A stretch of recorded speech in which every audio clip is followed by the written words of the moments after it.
The sound of a woman's skull cracking against frozen ground stopped Jeremiah Hartley's horse dead.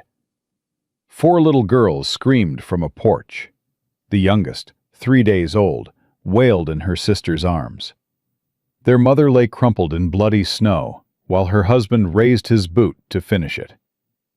"Fourth daughter," Silas Morrison spat loud enough for the whole town to hear. 4 daughters and not 1 son. Cursed woman. Nobody moved to help. Not the sheriff, not the preacher, not 1 soul in Silver Creek. Jem's hand found his rifle. 6 years of silence ended right there. Subscribe to our channel and follow Ruth's journey to the very end. Comment your city below. Let us see how far this story travels. Silver Creek, Wyoming knew cruelty, lived with it, looked away from it every Sunday after church. But February 14th, 1878 would be remembered. Jeremiah Hartley had ridden 12 miles for nails. Simple errand, in and out. No talking if he could help it. The screaming changed that.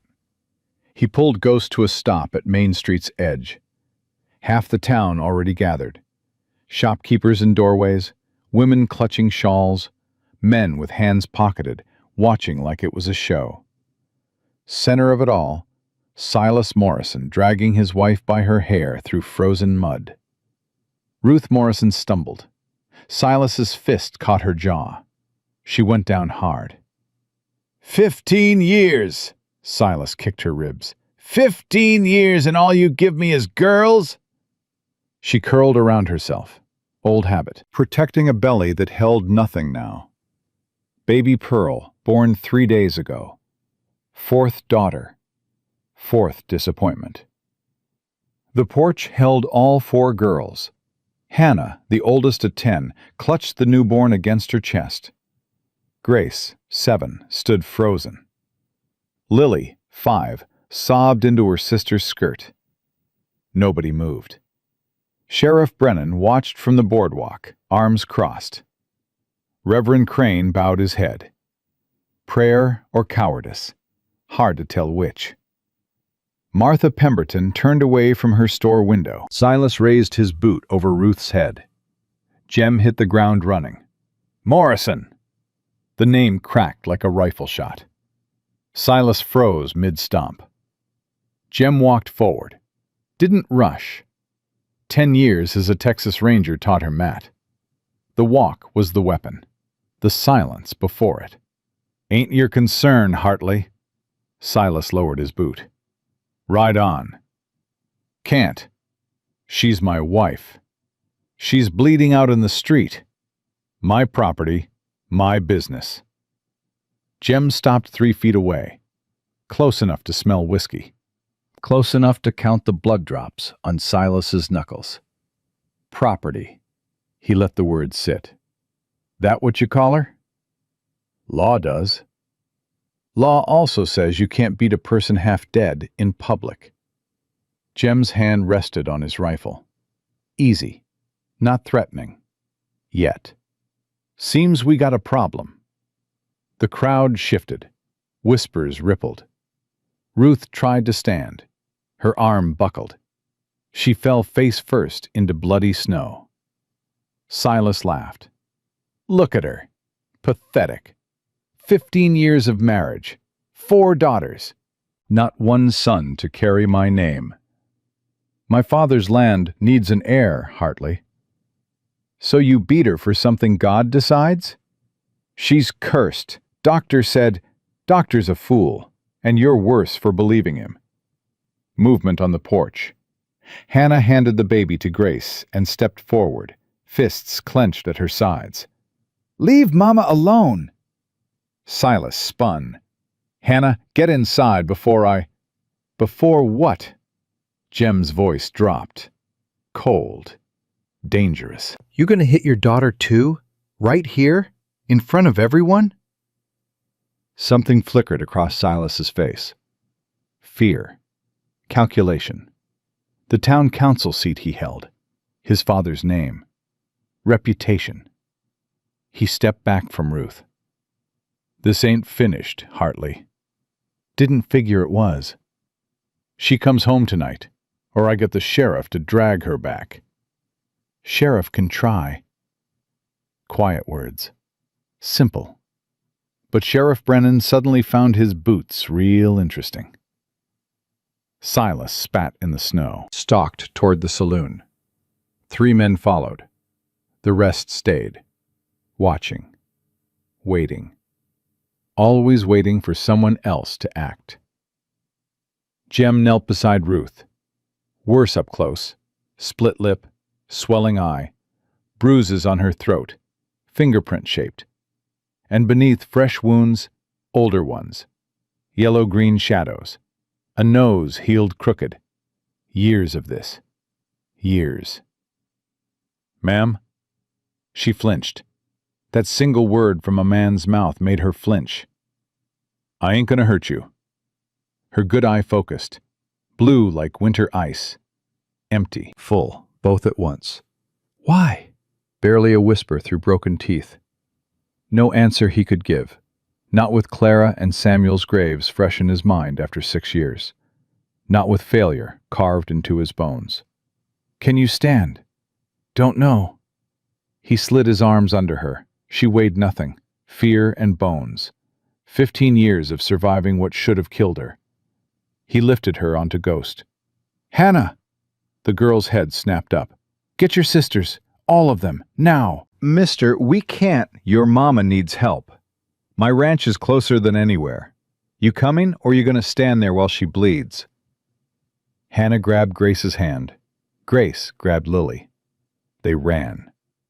The crowd parted like water around stones. Jem mounted behind them, Ruth against his chest. 4 girls pressed together in front. "Hartley!" Sheriff Brennan found his voice. "You can't take a man's family." "Watching it happen. There'll be consequences." "Already are. You've just been ignoring them." Ghost moved forward. Martha Pemberton stepped from her store, pressed a bundle into his saddlebag as he passed. Medicine, bandages. "Take care of them," she said. "All of them." "Yes, ma'am." He rode out. Silas Morrison's voice followed them down the street.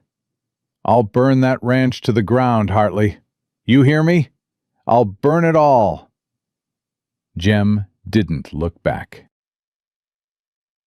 23. 12 miles of frozen prairie. Bitter wind. Weak sun doing nothing against the cold. Ruth drifted in and out. Her blood soaked through his coat, warm, then cold. The girls huddled together, shivering, silent. 5 miles out, Grace spoke. "You gonna hurt Mama, too?" Jem pulled Ghost to a stop. Middle of nowhere, wind cutting through all of them. He dismounted, knelt in the snow, eye level with the 7-year-old. "What's your name?" "Grace."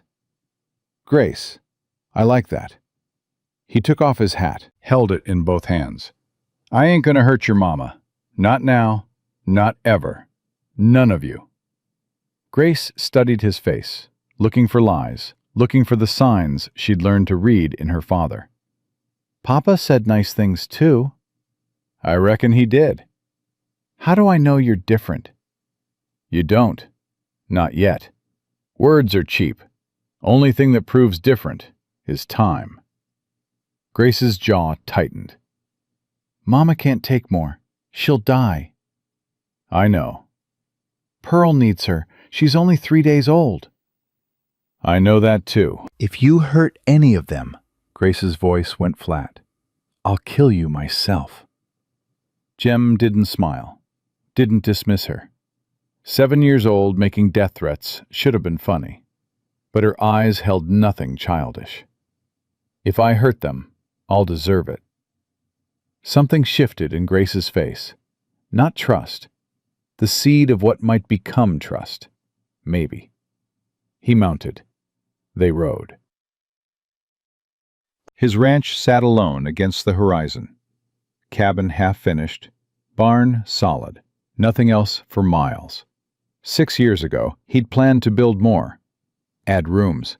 plant trees, raise children with Clara. Then the fever took her. Took Samuel 3 days later. He stopped building, stopped planning, stopped everything but breathing. Now 5 strangers needed shelter, and his half-built life would have to be enough. Hannah. The girl was already moving, helping her sisters down. They got Ruth inside, onto the bed. Jem built a fire while Hannah stripped her mother's frozen clothes with practiced hands. She'd done this before, many times. Tended wounds, held the family together. 10 years old, carrying weight no child should know. Hot water's on the stove. He kept his back turned, giving them privacy. Clean rags in the trunk, medicine in my saddlebag. You ain't staying? Barn needs checking. Your mama don't need a man standing over her right now. She needs her girls. He reached the door. Hannah's voice stopped him. Most men would stay. Watch. I ain't most men. He left. Cold hit him like a fist. He welcomed it. Needed something to feel besides the rage building in his chest. 6 years avoiding other people's trouble. 6 years telling himself he was done with caring. Done with losing. But that scream. That sound of a woman who'd stopped expecting help. He'd heard it before. In nightmares. In Clara's voice when the fever took hold and the doctor said nothing more could be done. He couldn't save Clara. Couldn't save Samuel. But maybe, these 5. Maybe. Night fell fast. Every few hours, Jem crossed to the cabin. Not soft. Hannah's voice came through the door. Mama's sleeping. Fever's down some. Pearl took milk. Lily scared, but quiet. Midnight. The door opened. Ruth stood swaying, wrapped in a quilt, face swollen beyond recognition, one eye sealed shut. But the other eye was clear. Mr. Hartley. Ma'am, you should be in bed. Need to say something first. Mornings can't wait. She gripped the doorframe. I don't know what you want from us. Don't know why you did what you did. But whatever it is, her voice cracked, tell me now, so I can prepare my girls. Jem stood in the snow, looking at this shattered woman who expected nothing from the world but more pain. I don't want anything. Men always want something. Then maybe men need to change. That ain't an answer. No, ma'am. He took a breath. Here's truth. 6 years back, I lost my wife, Clara. Lost my son, too, Samuel. 3 days old, same as your Pearl. Fever took them both. Ruth's expression stayed fixed. Swelling made it impossible to read. I've been dead since then, going through motions, working, eating, sleeping, none of it meaning a damn thing. Then I heard you scream this morning, and something woke up in me. Your healing ain't my job. No, ma'am, and I ain't asking it to be. Just saying, you and your girls stay long as you need. No strings, no price. When you're healed enough to go, if that's what you want, I'll give you supplies and money for wherever. Ruth watched him. Wind cut between them, sharp and cold. Why should I believe that? Shouldn't. Not yet. Only time proves anything. And when Silas comes? Jem's jaw went tight. Then he finds out why I stopped being a ranger. Something flickered in Ruth's good eye. Not hope. The ghost of what hope used to look like. My girls are scared of men. All men. Even the kind ones. I know. Might never trust you. Any of you. That's their right. She swayed. He stepped forward, then stopped. Waited. You can help me in, she said quiet. Just this once. He crossed the distance. Let her lean on his arm. Bones and willpower. Nothing else holding her up. Inside, 3 girls slept tangled together by the fire. Pearl fussed in a drawer turned crib. He helped Ruth to the bed, pulled blankets over her. Mr. Hartley, Ma'am? my name's Ruth. Ruth Ann. Jeremiah, Jem, mostly, the smallest nod. Thank you. For today. Rest now, Ruth Ann. He turned to leave. Jem, he stopped at the door. That thing about waking up. Her voice faded, sleep pulling her down. I've been dead too. Longer than 6 years. Maybe we're both learning how to breathe again. He didn't answer. Couldn't. He stepped into the cold, closed the door soft. Stars burned overhead, cold and far away. Somewhere, Silas Morrison was planning. Here, 5 broken people were sleeping under his roof. Jem walked to the barn, sat in the straw, didn't sleep, but for the first time in 6 years, he didn't want to. Morning came gray.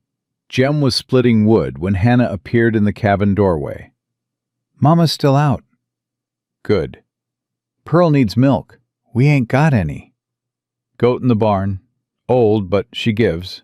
You know how? We had goats, before Papa sold them for whiskey money. Then you're better at it than me. She kicks me every time. Almost a smile crossed Hannah's face. Gone fast. Grace is drawing. She likes to draw? Only when she feels safe. A test. Jem heard it. Then I'm glad she feels safe enough. Hannah crossed the yard, stopped halfway. Mr. Jem. Ma'am? If this is a trick, her small hands curled tight. Mama might trust you. Grace too. Maybe Lily. But I won't. Not ever. I'll be watching. Always. Grace already told me she'd kill me if I hurt any of you. Hannah blinked. She did? She did.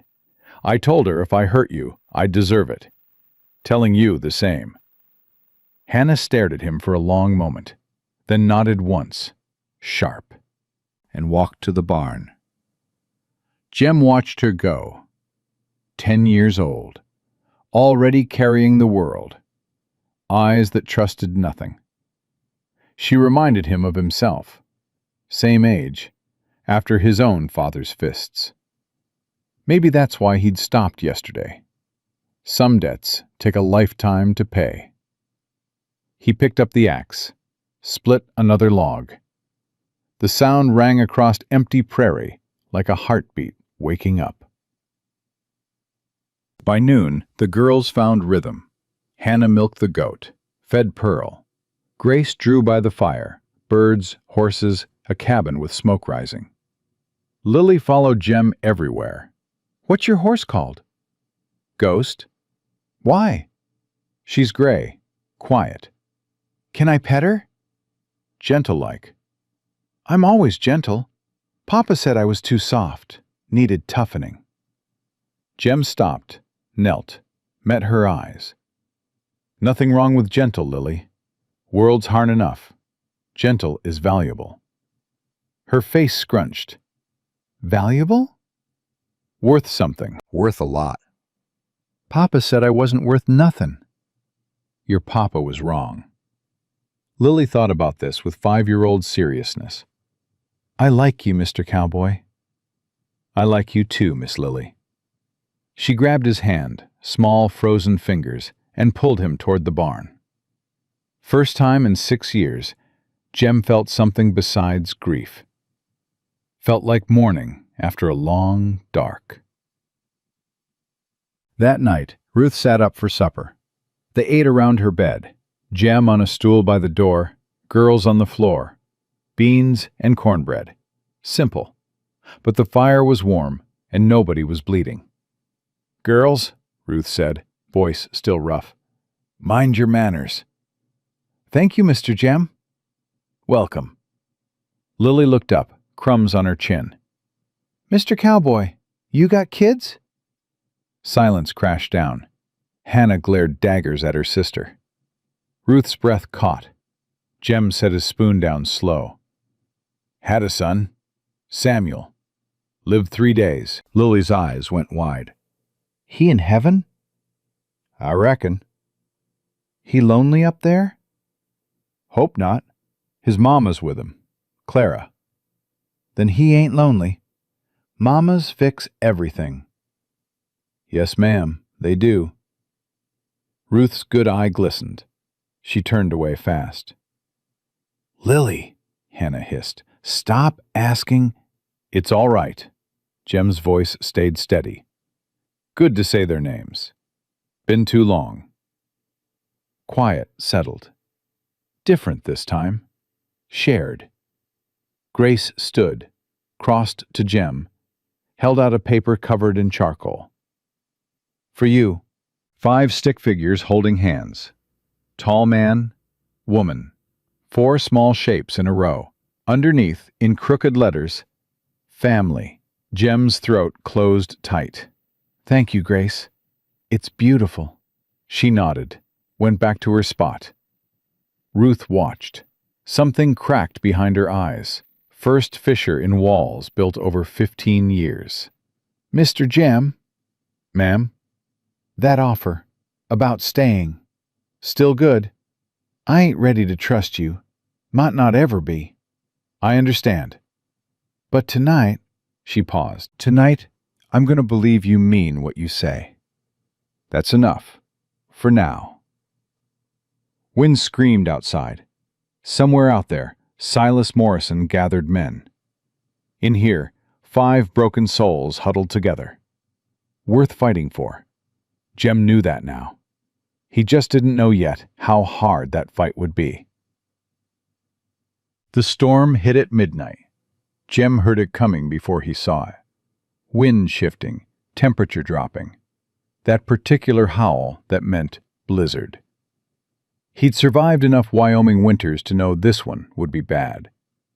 He crossed to the cabin, knocked twice. Storm coming, bad one. I'm bringing the goat inside. Hannah's voice. Inside where? Cabin, only choice. He hauled the goat in, set her in the corner. Pearl started crying. Lily started crying. The goat bleated. Ruth struggled to sit up. How long? 3, 4 days, maybe more. We got enough food? Enough. Water, too. Firewood might run low, but I stacked some by the door. She nodded. You staying in the barn? Have to. Keep the horse calm. You'll freeze. Got blankets. You'll still freeze. Their eyes met. Something passed between them. I'll be fine, Ruth Ann. You better be. Girls are just starting to... She stopped, shook her head. Just don't die out there. Yes, ma'am. He stepped out into the wind. 4 days trapped. 5 people who barely knew each other. A husband out there planning vengeance. And a storm that would change everything. Jem pulled his coat tight and walked into the howling white. The blizzard buried them alive. First night, wind tore at the cabin walls like something hungry. Jem checked the door every hour, piling snow against gaps to seal out cold. The girls slept in a pile by the fire, tangled together like puppies. Ruth drifted in and out, fever spiking with the dropping temperature. Second morning, Jem couldn't see his hand in front of his face outside. White everywhere. No up, no down, no direction. He made it to the barn by following the rope he'd strung between buildings. Ghost was calm. The silence of the horse told him this storm had more to give. He fought his way back to the cabin. How bad? Ruth asked from the bed. Seen worse. Liar. Almost a smile. First one he'd seen from her. Fine.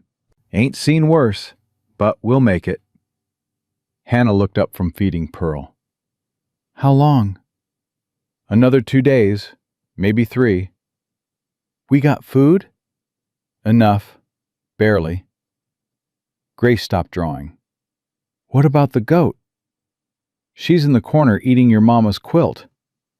Lily giggled, first real laugh since they'd arrived. The sound hit Jem somewhere deep. Mr. Cowboy, can I name the goat? She ain't got a name? You didn't give her one? Never thought to. Lily's face scrunched with concentration. Daisy. She looks like a daisy. Daisy it is. Ruth watched this exchange with something shifting in her eyes. Not trust yet, but the ice cracking.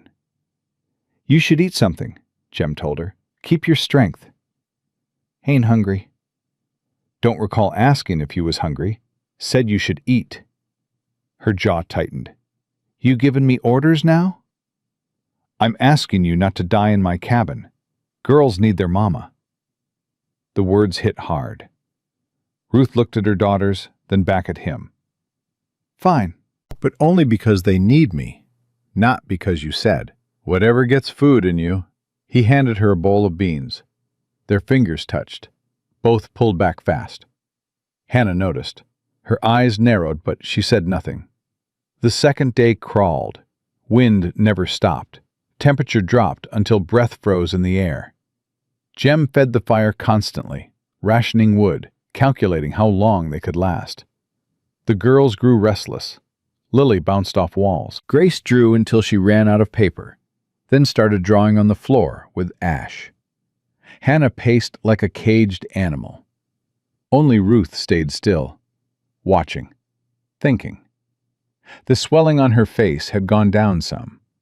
Both eyes open now, though the left was still purple-black. Tell me about Clara. The question came out of nowhere. Middle of the afternoon. Girls occupied with a game Hannah invented using buttons and string. Jem looked up from the harness he was mending. What do you want to know? Whatever you want to tell. He set the harness down, stared at the fire. Met her in San Antonio. I was 22. She was a school teacher. Prettiest thing I ever saw. The words came slow, rusty from disuse. She had this laugh, like bells ringing. Made you feel like the world wasn't such a hard place. Ruth listened without interrupting. We married 6 months later. Moved up here to start fresh. I had dreams about this ranch. Big dreams. Horses, cattle, children. What happened? Winter happened. Clara got pregnant our first year. Was harder than we expected. Then the baby came early. Samuel. Jem's voice caught. He was so small, like holding a bird. Lived 3 days. Just long enough to make us love him forever. Ruth's good hand found her chest, over her heart. Clara got the fever after. Doctor couldn't do nothing. I sat with her for 2 days while she burned up. She kept asking for Samuel. Didn't have the heart to tell her he was already gone. I'm sorry. Me too. Jem picked up the harness again. Something to do with his hands. Buried them both on the hill behind the cabin. Visit sometimes. Mostly don't. Hurts too much. Silence stretched between them. Silas hit me the first time on our wedding night. Jem's hands went still. I was 17. Didn't know nothing about men, about marriage. He said I looked at his brother wrong during the ceremony. Beat me till I couldn't stand. Ruth, no. You told me yours. I'm telling you mine. Her voice stayed flat, like reciting facts about someone else. 15 years. Every time I got pregnant, he'd stop. For a few months. Then the baby would come, and it wouldn't be a boy, and he'd start again. Worse each time. Why didn't you run? Where? Ruth laughed, bitter. I got no family, no money, 4 daughters. What man wants another man's daughters? What town wants a runaway wife? So you stayed. I survived. There's a difference. She finally looked at him. I stopped being Ruth Ann a long time ago. Became something else. Something that could take the hits and keep the girls alive. You're still Ruth Ann. You don't know that. I'm looking at her right now. Their eyes locked. Something passed between them. Understanding. Recognition. Two broken people, seeing each other clearly for the first time. Hannah's voice cut through. Mama, Pearl's crying. The moment shattered. Ruth struggled up. Jem didn't help. She hadn't asked. The second night was worse. Temperature dropped so low the water bucket froze solid. Jem broke ice every hour to keep them drinking. The girls huddled closer. Even Daisy the goat pressed against the fire. Around midnight, Lily woke screaming. Papa's coming! Papa's coming to get us! Ruth held her, rocking, whispering, but Lily couldn't stop shaking. He's gonna hurt Mama again. He's gonna burn everything. Shh, baby. Papa's not here. He said he would. He said he'd burn Mr. Cowboy's house down. Jem knelt beside them. Lily, look at me. Red-rimmed eyes found his. You hear that wind outside? She nodded. That wind won't let nobody through. Not tonight, not tomorrow. Your papa can't get here even if he tried. Promise? Promise. And after the storm? I'll keep you safe then, too. How? Because that's what family does. Lily's crying slowed. Are we family? The question hung in the frozen air. Ruth stiffened. Hannah watched from her blankets. We can be, Jem said quietly, if you want.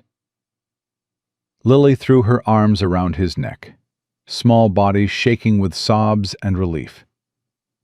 I want us to be family.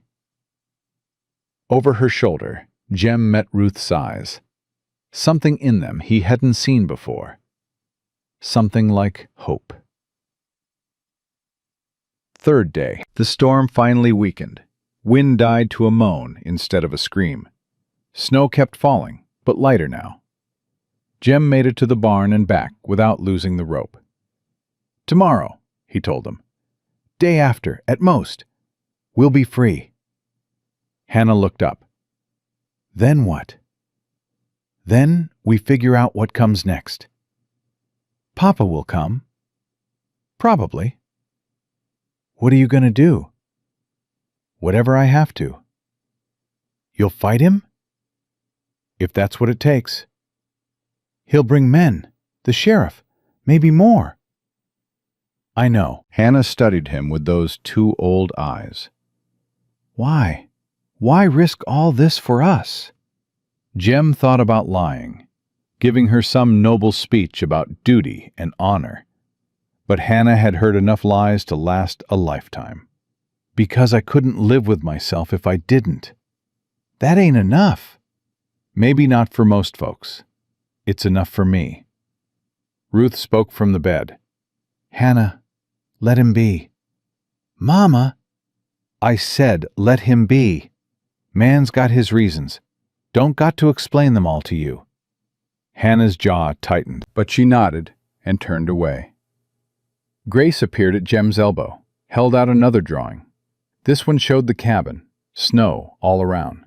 Inside the window, 5 figures sat by a fire. Safe. Together. Underneath, safe now. That's beautiful, Grace. It's us. I can see that. I never drew us safe before. Always drew us hiding, running. Now we're safe. Jem's throat closed tight. This child who barely spoke had just said more than most adults managed in a lifetime. You are safe, Grace. I promise. She nodded once, went back to her spot. Ruth watched the whole thing. When she spoke, her voice was barely a whisper. They're starting to love you. They're just grateful. No, it's more than that. Hannah's fighting it, but even she's cracking. Grace doesn't draw for just anyone. And Lily? Ruth shook her head. Lily's already yours. Ruth, don't pretend you don't see it. Don't pretend you don't feel it. He couldn't answer, couldn't deny it. What happens when Silas takes us back? He ain't taking you anywhere. The law stood and watched him beat you in the street. The law don't get a say no more. You can't fight the whole world, Jem. Don't have to. Just have to fight one man. Ruth was quiet for a long moment. I've been fighting 15 years. Fighting to survive. Fighting to protect my girls. I'm tired, Jem. Bone tired. The kind of tired that makes you think about not waking up. Don't talk like that. It's the truth. Only thing kept me going was them. She looked at her daughters. They deserve better than me. Better than what I can give. You're wrong. I'm realistic. No, you're broken. There's a difference. Jem leaned forward. Broken can be fixed. Realistic just gives up. Easy for you to say. Easy? Something dark crossed his face. I buried my wife and son in frozen ground with my own hands. Dug those graves while my fingers went numb. I know exactly how hard it is to keep going when everything inside you wants to stop. Ruth met his eyes, saw the pain there, the same pain she carried. Then how? Her voice cracked. How do you do it? One day at a time, 1 hour, 1 minute if that's all you got. You just keep breathing until breathing starts to matter again. Does it start to matter? Jem looked at her daughters, at Hannah's stubborn jaw, Grace's quiet drawings, Lily's fierce love, baby Pearl sleeping peaceful. Yeah, he said, it does. Night fell. Last night of the storm. The girls slept early, worn out from days of confinement. Even Hannah's watchful eyes finally closed. Ruth couldn't sleep. Neither could Jem. They sat by the dying fire, close enough to whisper without waking the children. I was a mail-order bride, Ruth said.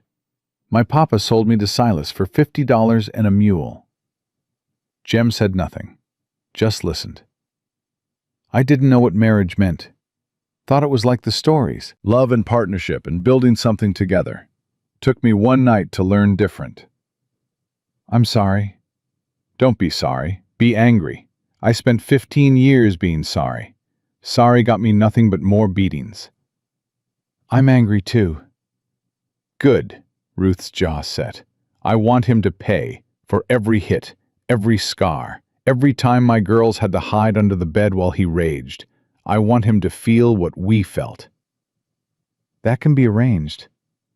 No, she shook her head. That's the thing. I want it, but I don't want you to do it. Not because it's wrong, because then you become what he is, and I can't— Her voice broke. I can't lose another good man to violence. Ruth. I know I ain't got the right. We barely know each other. But something happened these past days, something I can't explain. You feel it too. I know you do. Jem didn't deny it. If you kill him, even if he deserves it, it changes you. I've seen it happen. Watched my father kill a man who crossed him. He was never the same after. The violence got inside him. Stayed there. So what do you want me to do? Let him take you back? No, but there has to be another way. Legal. Proper. Something that doesn't destroy you in the process. The law's on his side. Local law? What about federal? What about territorial judges? Jem went still. What? Ruth asked. Judge William Thorne, Fort Laramie. We were rangers together in Texas. He owes me his life. Would he help? He'd try. Man's got no patience for woman beaters. Lost his sister to one. Then send for him. Storm's got to break first. Then it's a day's ride to Fort Laramie. Another day back. That's 3 days at least. Silas will come before then. Then we hold out 3 days. We can do 3 days. Ruth, if Silas brings enough men, then we fight together. Not to kill, but to survive. Long enough for your judge to get here.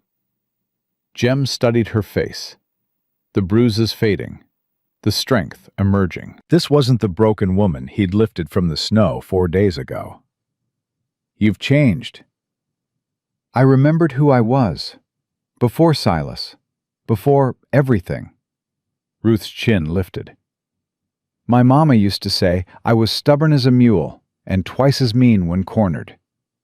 Maybe she was right. I believe it. Almost a smile. That's supposed to be a compliment? Highest one I know.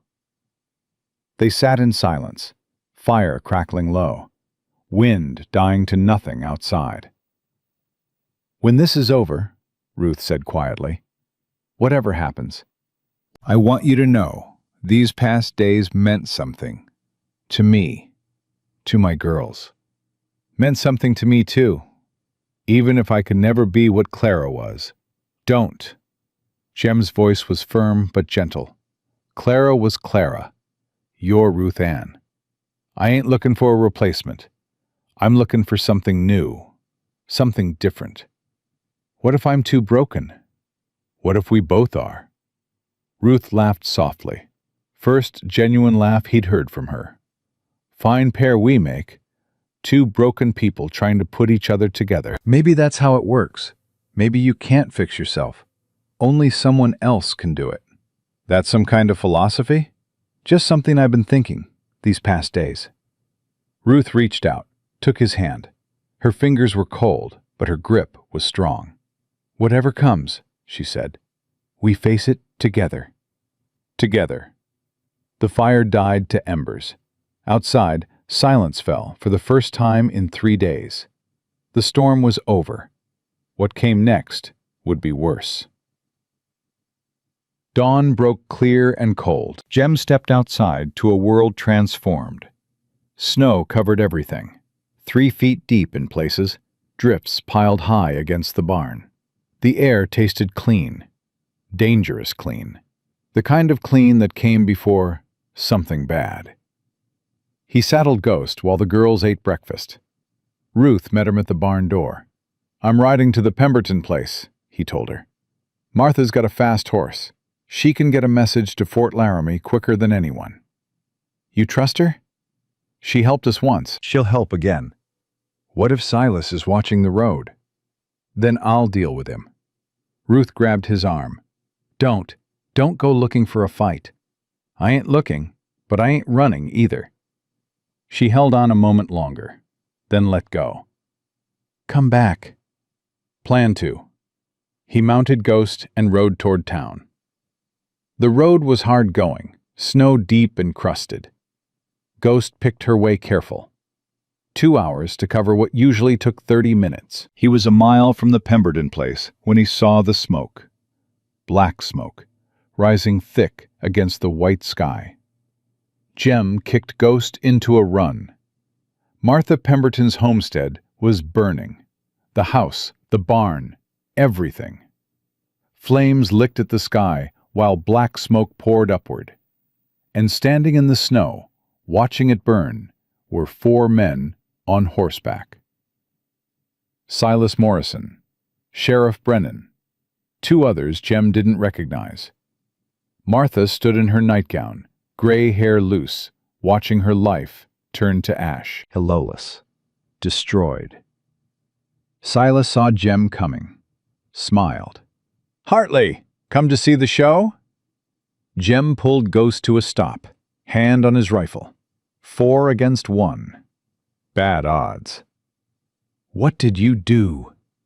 "Me? Nothing. Terrible accident. Old woman's stove caught fire. Such a tragedy." Martha's voice cut through. "Liar! You set this fire. I saw you." "Careful, Martha." Silas's smile never wavered.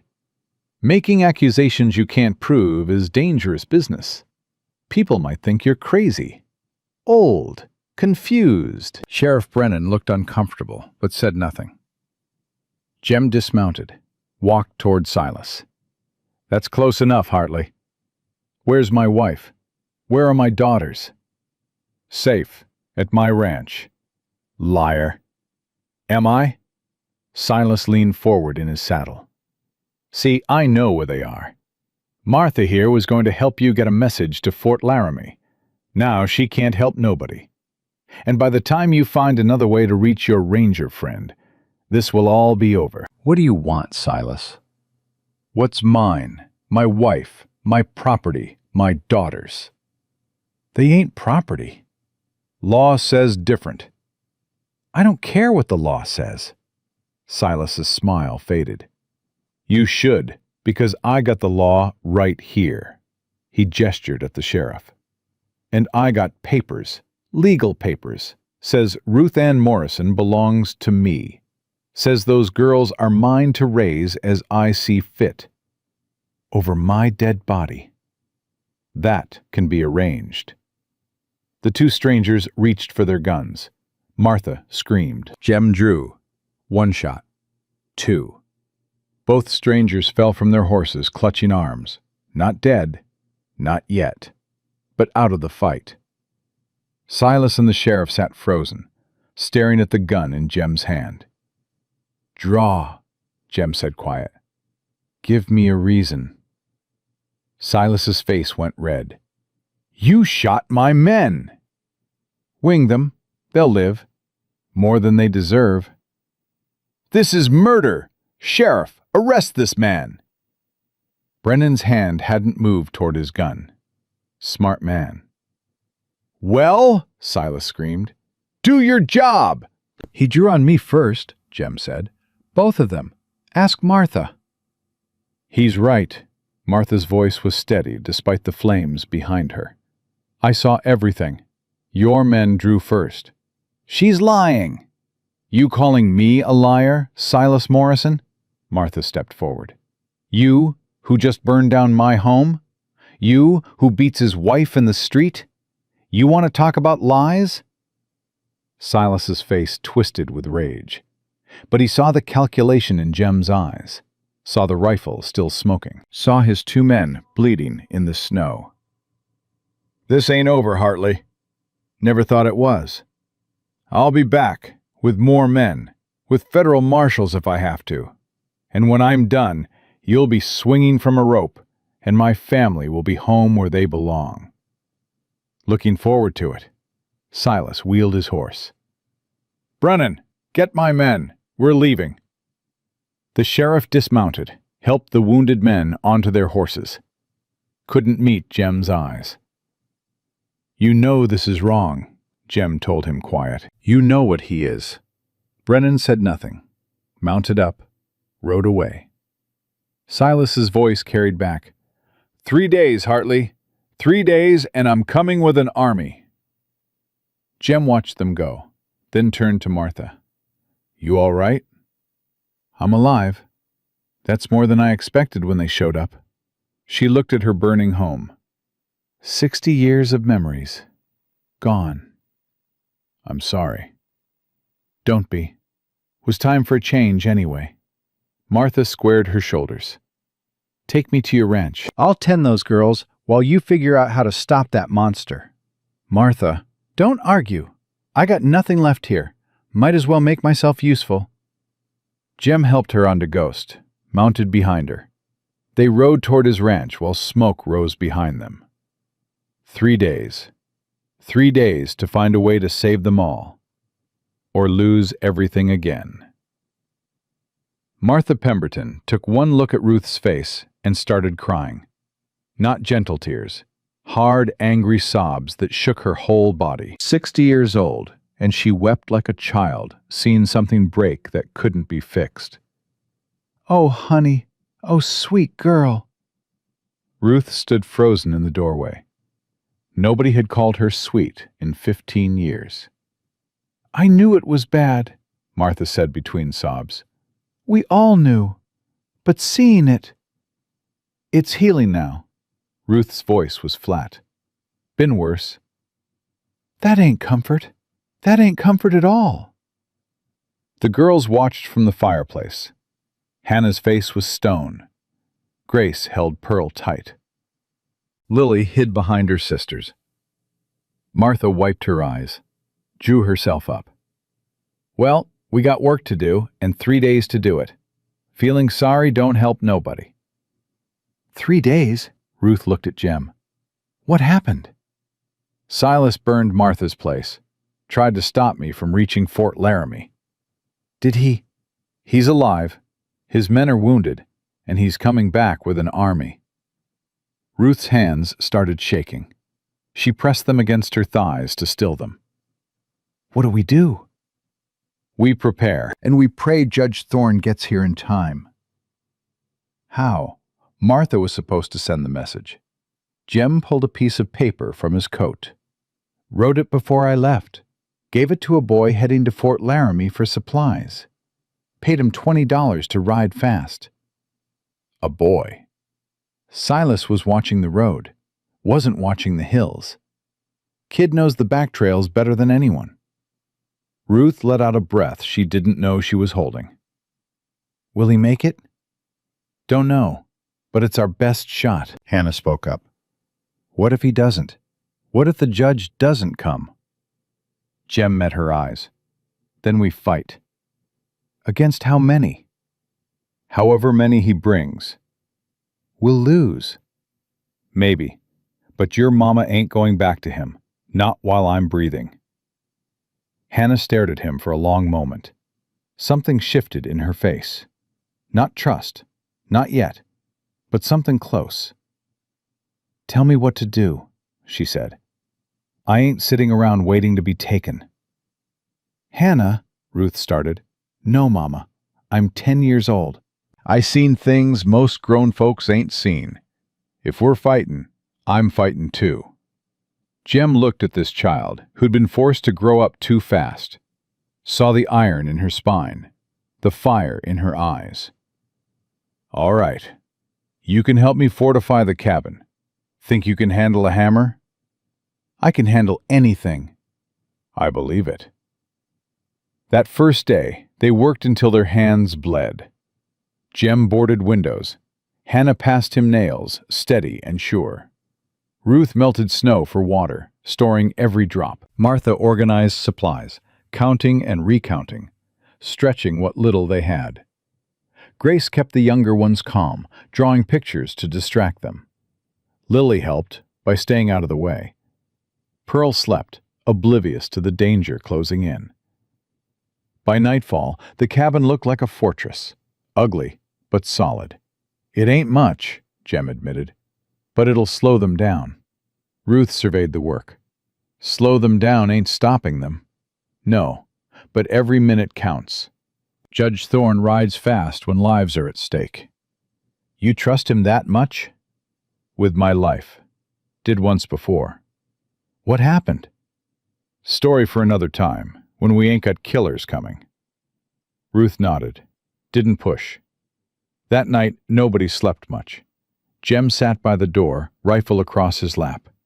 Ruth sat beside him, close enough to touch, but not touching. Tell me about the girls, he said quietly. Things I should know, in case... Don't. Ruth, don't talk like we're dying tomorrow. We ain't dying. I need to know them, understand them. If something happens and I have to... Nothing's happening. We're all getting through this. Jem fell silent. Ruth was quiet for a long moment. Then she started talking. Hannah was born screaming. Came into the world angry and ain't stopped since. She's the one who keeps us together. Always has been. Even when she was 5, she'd put herself between me and Silas. Take hits meant for me. She shouldn't have to. No, she shouldn't. But she did anyway. That's who she is. And Grace? Grace stopped talking when she was 4. Silas threw her against a wall for crying too loud.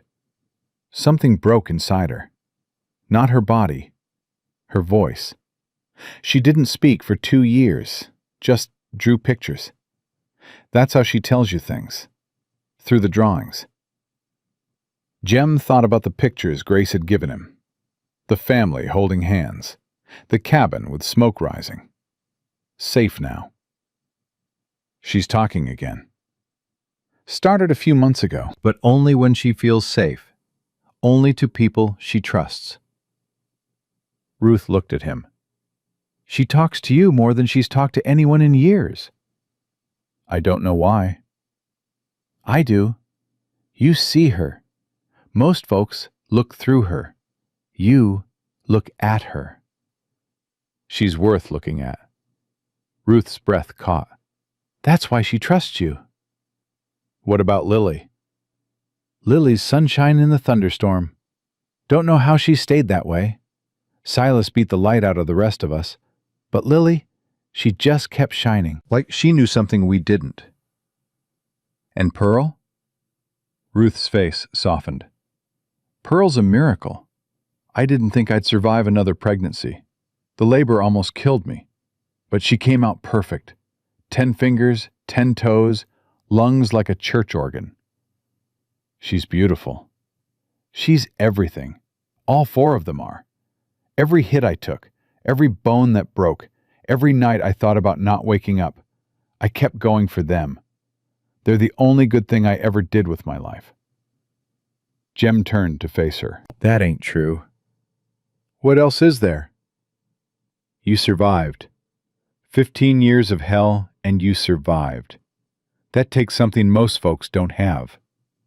Cowardice, that's what it takes. I was too scared to leave, and too scared to die. Bull. The word came out hard. Fear would have made you give up. You didn't give up. You kept fighting, every single day. Ruth's eyes glistened. Don't make me into something I ain't. I ain't making you anything. Just seeing what's there. She turned away, wiped her eyes. Get some sleep, Jem. Tomorrow's going to be hard. I don't sleep much. Neither do I, but we should try. They sat in silence until dawn turned the sky gray. Second day. Tension thick as smoke. Martha taught the girls how to load rifles. Not to shoot, just to load. Extra hands meant extra time. Like this, she showed Grace. Powder, ball, ram it down. Quick, but careful. Grace's small hands moved precise and steady. Good girl. You're a natural. Hannah watched with hungry eyes. Teach me to shoot. You're 10 years old. I'm old enough to die. I'm old enough to fight. Martha looked at Jem. He nodded once. All right, but you listen to everything I say, and you don't touch that rifle unless I tell you. Yes, ma'am. They spent the morning behind the barn. The sound of shots echoed across empty prairie. Ruth stood at the cabin door, watching. She shouldn't have to learn that. Jem stood beside her. No, but she wants to protect her family. Can't fault her for that. She's a child. Was a child. Silas took that away. Ruth's jaw tightened. I hate him. I've never hated anyone like I hate him. That's normal. Is it? Because sometimes the hate feels bigger than me, like it could swallow everything. What keeps it from swallowing? Ruth looked back at the cabin, at Lily playing with Grace, at Pearl sleeping in Martha's arms. Them. Always them. Midday brought visitors. Jem saw the dust first. Single rider coming fast from town. He grabbed his rifle. Everyone inside! The girls scrambled. Martha herded them like a general. Ruth grabbed Pearl and ran. Jem waited on the porch. The rider came closer, slowed, stopped at the property line. Reverend Elijah Crane sat on his horse, Bible in hand, face drawn tight. Preacher, Jem said. Long way from town. Mr. Hartley, I need to speak with you. So speak. May I approach? Depends on why you're here. Crane hesitated, then dismounted, walked forward with hands visible. I came to warn you. Silas Morrison is gathering men, not just locals. He sent word to mining camps, cattle drives, anyone willing to earn $1 for a day's work. How many? 15, maybe 20. They'll be here tomorrow at dawn." Jem's blood went cold. That's an army. Yes, it is. Why are you telling me this? Crane looked at the ground. Because I was wrong. I stood in that street and watched him beat her. Told myself it wasn't my place to interfere, that God would sort it out. His voice cracked. I've been preaching about Christian charity for 30 years, but when it mattered, when someone needed help, I did nothing. Pretty words, little late. I know, but I'm here now. Crane reached into his coat. Jem tensed. Easy, just this. He pulled out a rolled paper, held it out. Jem took it, unrolled it, read. His hands started shaking. Where did you get this? Sheriff Brennan's desk. He don't know I took it. This is testimony from the doctor who delivered Pearl. Silas paid him to say Ruth was cursed, barren of sons by God's judgment. But that ain't what the doctor wrote. The doctor wrote that Silas Morrison beat his wife so bad during every pregnancy that it's a miracle any child survived at all. Said the reason she keeps having girls is because the violence damages. Crane's voice broke. It ain't fit to repeat. Jem stared at the paper. Evidence. Real evidence. This could save them. That's why I brought it, along with this. Crane pulled out another paper. Statements from 3 women in town. Witnessed beatings. Dates, times, injuries. They were too scared to speak up while Silas had power. But they ain't scared no more.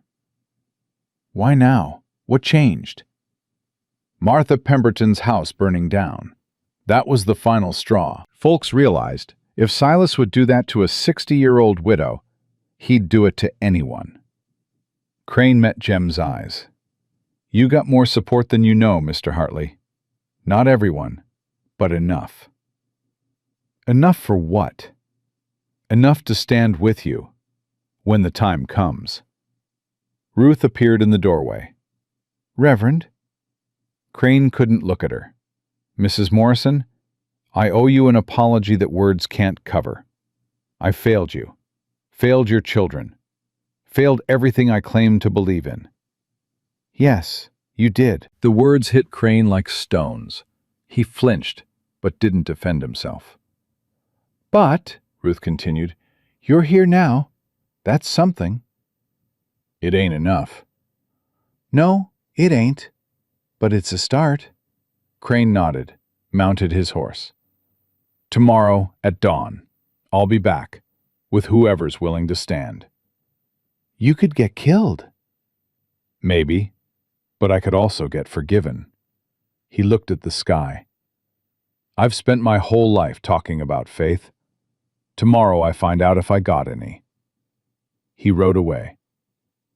Jem turned to Ruth, held out the papers. She read them. Her face went white, then red, then something beyond color, something raw and broken. He knew. Her voice was barely a whisper. All those years he blamed me, called me cursed. But he knew. He knew it was him. Ruth. He beat our babies. Not just me. Them. Before they were even born. I'm sorry. Don't be sorry. Be angry. She looked up, eyes burning. I want him to pay for this. Not just jail. I want him to suffer like we suffered. The law. Damn the law.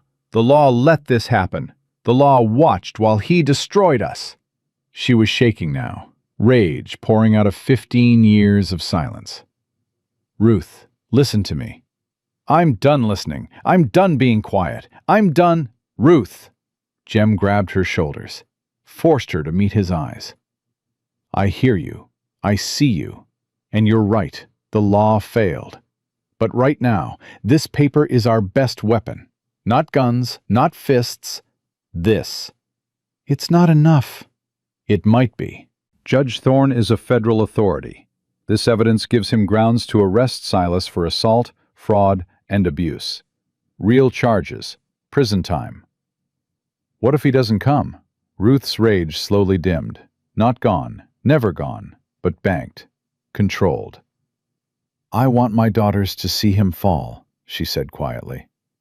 I want them to know that evil don't always win. That sometimes, good people stand up, and the bad ones get what they deserve. Then help me make that happen. Not with hate. With this. He held up the papers. With truth. Ruth took a breath, then another. All right, what do we do? That night, they planned. Martha organized the evidence, cross-referenced dates, built a timeline of abuse that no judge could ignore. Ruth told her story, every detail, every scar, every broken bone and blackened eye. Martha wrote it all down. Hannah listened from the shadows. When her mother finished, she stepped forward. I got things to add. Hannah, you don't have to. Yes, I do. Hannah's voice was steel. I remember things Mama don't know I remember. Things I saw when she thought I was sleeping. What followed broke Jem's heart into pieces. A 10-year-old describing violence no child should witness. A 5-year-old pushed downstairs. A mother dragged by her hair while her daughters screamed. By the end, Martha was crying. Ruth was crying. Even Jem's eyes burned. Only Hannah stayed dry. She'd cried those tears years ago. Nothing left now but anger. You got all that? She asked Martha. I got it, sweetheart. Good. Make sure the judge sees every word. Grace appeared, held out a stack of drawings. Not the happy ones she'd given Jem. These were different. Dark. Violent. A man with raised fists. A woman on the ground. Children hiding behind furniture. These too, Grace whispered. For the judge. Ruth pulled both girls into her arms, held them tight. I'm sorry. I'm so sorry I couldn't protect you better. You kept us alive, Mama. Hannah's voice was muffled against Ruth's shoulder. That's all that matters. It wasn't enough. It was everything. They held each other while Jem stood guard and Martha organized evidence, and the night grew darker. Tomorrow, everything would change, one way or another. Dawn came cold and gray. Jem had been watching since midnight, saw the first rider crest the hill as the sun touched the horizon. Then another, and another. They're here. Ruth joined him at the window. Her face was pale, but steady. How many? Can't tell yet. At least a dozen. The Reverend? Don't see him. He's not coming. Maybe. Maybe not. Either way, we planned for this. Ruth nodded, went to wake the girls. Martha loaded rifles. 3 of them, laid out on the table. More than they had hands for, but she loaded them anyway. If we get overrun, she told Ruth, you take the girls through the back window. There's a root cellar 50 yards behind the barn. Hide there. Don't come out no matter what you hear. Martha, promise me. Ruth hesitated, then nodded. I promise. Good. Now let's show these boys what happens when they mess with the wrong family. The riders stopped at the property line. Jem counted them. 18 men. Silas in front, Sheriff Brennan beside him. The rest a mix of hired guns and local thugs. Behind them, tied to a horse, was the boy Jem had paid to take his message. His stomach dropped. Silas smiled. Looking for someone, Hartley? Let the boy go. He's got nothing to do with this. He tried to deliver a message to Fort Laramie. That makes him involved. Silas gestured to one of his men, who shoved the boy off the horse. He fell hard into the snow. Don't worry, he's alive. For now. What do you want, Silas? You know what I want. My wife, my daughters, and you swinging from a rope for kidnapping and assault. Ain't gonna happen. No, Silas laughed. Look around, Hartley. 18 men.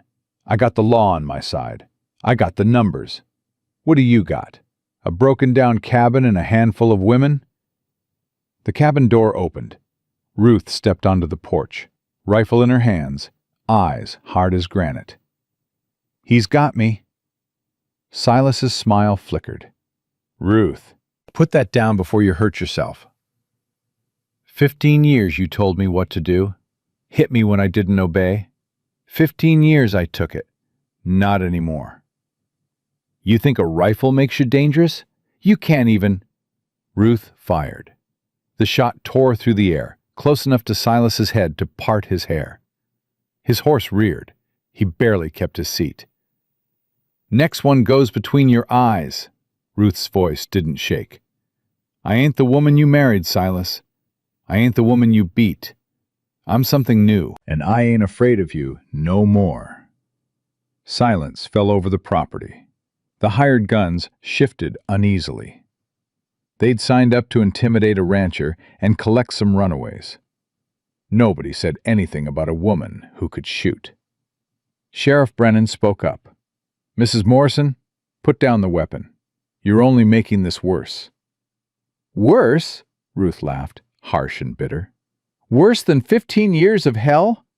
Worse than having my babies damaged before they were born? Yeah, I know about that now. Got the doctor's testimony right here. Silas's face went white. That's right, Ruth continued. Your man talked, wrote it all down. How you paid him to lie. How you blamed me for what you did. She's lying. I got 3 witnesses too, women from town, ready to testify about every beating they saw. The hired guns exchanged glances. This wasn't what they'd been told. This is madness, Silas screamed. She's my wife. Those are my daughters. The law. The law is coming. A new voice, coming from behind the Morrison men. Jem's heart leaped. Reverend Crane rode into view. Behind him, 8 men and women from town. Armed, grim-faced, ready. What is this? Silas sputtered. Justice. Crane positioned himself between the 2 groups. Something that's been missing from Silver Creek for too long. You're a preacher, not a lawman. No, but he is. From the hill behind Jem's cabin, more riders appeared. Judge William Thorne, 2 federal deputies, and a badge that gleamed in the morning light. Jem let out a breath he'd been holding for 3 days. Silas Morrison. Thorne's voice carried across the snow. By the authority of the Federal Territorial Court, I'm placing you under arrest for aggravated assault, fraud, and abuse resulting in bodily harm. This is absurd. I'm a respected... You're a monster. Thorne dismounted, walked forward until he stood face to face with Silas. I've read the testimony. I've seen the evidence. You beat your wife near to death for giving you daughters instead of sons. You damaged your own children before they were born. And you did it all while hiding behind the law. I want my lawyer. You'll get one. In federal prison, where you'll stand trial for crimes that make decent men sick. Silas's eyes darted, looking for escape, finding none. His hired guns were backing away. Nobody wanted part of this anymore. Sheriff Brennan cleared his throat. Judge Thorne, sir, I should inform you that I have legal papers. Worthless. Thorne didn't even look at him. Any local ruling is superseded by federal authority, and I'm exercising that authority right now. Brennan's mouth opened, closed. He had nothing. Deputies, Thorne gestured, take Mr. Morrison into custody. The 2 men moved forward. Silas snapped. He drew his pistol, pointed it at Ruth. Nobody's taking me anywhere. Jem was moving before Silas finished speaking. He hit the ground between Ruth and the gun. Jem, no! Silas pulled the trigger. The shot echoed across the prairie. Jem waited for pain, for blood, for the familiar feeling of life draining away. Nothing. He opened his eyes. Silas stood frozen, pistol smoking in his hand. But the bullet hadn't hit Jem. It had hit the porch post. Because Hannah Morrison, 10 years old and terrified and brave beyond measure, had shoved her mother aside and knocked Jem off balance in the same moment. The three of them lay tangled on the porch while Silas stared in disbelief. "You missed," Hannah said, and there was something fierce and triumphant in her voice. "You always said I was worthless, but I just saved them both." Silas raised his gun again. 3 rifles cracked simultaneously. Thorne, Crane, and Martha Pemberton, who'd been aiming since the moment Silas drew. Silas Morrison fell from his horse and didn't get up. Not dead. The shots had taken him in the shoulder, the hip, the leg. Deliberate, precise. Enough to stop him, not enough to kill. "Surgeon!" Thorne barked. One of the townspeople rushed forward. Ruth scrambled to her feet, looked at her husband bleeding in the snow, walked forward, stood over him. 15 years, she said quietly. 15 years I prayed for this moment, dreamed about it. Now it's here, and you know what I feel? Silas groaned, tried to speak. Nothing. Ruth's voice was empty. You ain't worth hating. You ain't worth anything. She turned her back on him, walked to her daughters, pulled all 4 of them, Hannah, Grace, Lily, and baby Pearl, into her arms. It's over, she whispered. It's finally over. Behind her, deputies shackled Silas Morrison for the last time. The wagon carrying Silas Morrison to Fort Laramie disappeared over the horizon, and Ruth couldn't stop shaking. Not from fear, not anymore. From something else entirely. Something she'd never felt before. Freedom. Jem found her standing in the snow, arms wrapped around herself, staring at nothing. Ruth. She didn't turn. I keep waiting. For what? For it to not be real. For him to come back. For someone to tell me this was all a dream, and I have to go home now. It's real. He's gone. I know. My head knows. But my body... She held up her trembling hands. 15 years, Jem. 15 years of waking up scared and going to sleep scared, and being scared every moment in between. I don't know how to stop. He didn't touch her, didn't try to fix it with words, just stood beside her in the cold. Give it time. What if I can't? What if I'm broken so deep that I never... Then we figure it out together. Ruth finally looked at him, eyes red from tears she hadn't realized she was crying. Why? Why do you keep saying we? You don't owe us anything. You saved us. That's more than anyone's ever done. You don't have to stay. No, I don't have to. Then why? Jem was quiet for a long moment. When he spoke, his voice was rough. Because for 6 years, I've been walking around dead inside, going through motions, existing, but not living. Then you and those girls showed up, and something changed. I started caring again, started feeling again. That scares the hell out of me. Why? Because caring means losing, and I already lost everything once. Ruth understood that fear, lived with it every day. So what do we do? She asked. Don't know, but I know I ain't ready to go back to being dead, even if caring hurts. Even if I can't be what you need? You don't know what I need. Hell, I don't know what I need. Maybe we figure that out together too.